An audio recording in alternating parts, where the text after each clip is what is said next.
महोदय, योजना पर वाद विवाद सच्चे अर्थ में एक राष्ट्रीय विचार विमर्श का अवसर है और मुझे प्रसन्नता है कि सदस्यों ने इसे गंभीरतापूर्वक लिया है। हालांकि इसकी आलोचना भी बहुत हुई है। ऐसी आलोचना सुनने के हम अभ्यस्त हो चुके हैं। पहले इसका लक्ष्य योजना का विचार ही हुआ करता था। सौभाग्य से वह बात अब नहीं रह गई है और हम विकास की ऐसी सीढ़ी पर पहुंच चुके हैं जब मुझे आशा है कि सभी दल योजना के विचार का अनुमोदन करते हैं।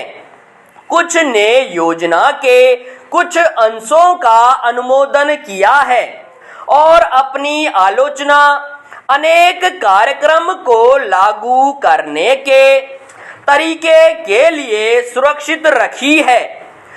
कई सदस्य ऐसे हैं जो योजना के हमारे ढंग को बिल्कुल पसंद नहीं करते।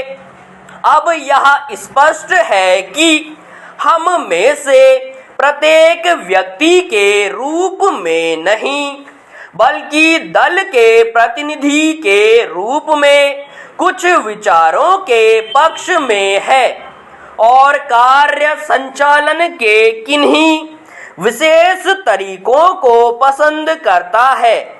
हमने पर्याप्त विचार विमर्श और सोचने समझने के बाद यह निश्चय किया कि हमें किस प्रकार का योजना आयोग बनाना चाहिए और आयोग को किस ढंग से काम करना चाहिए।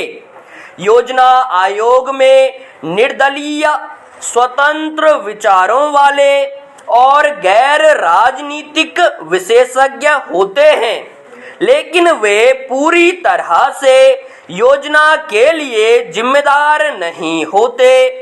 योजना का निर्माण प्रत्येक राज्य के विभिन्न स्तरों के लोगों के साथ अनेक विचार विनिमयों के आधार पर होता है और अंततः उसे अंतिम रूप देने के लिए राष्ट्रीय विकास परिषद में प्रस्तुत किया जाता है, जिसके अंतर्गत सभी मुख्यमंत्री होते हैं, जिनमें अनेक अन्य दलों के होते हैं। वे मिल बैठकर अपने विचार व्यक्त करते हैं। यह ठीक है कि इन बैठकों में मतभेद भी होता है, जो सामान्यतः योजना के तरीकों को लेकर नहीं, बल्कि अधिकांशतः इस पर होता है कि किस राज्य को कितना पैसा मिलना चाहिए।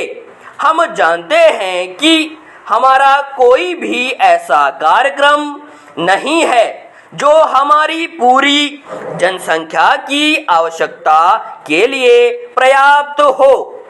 सभी समय उपलब्ध साधनों और जनता की आवश्यकता के बीच सामंजस्य के लिए प्रयास करना होता है। यह सोचना होता है कि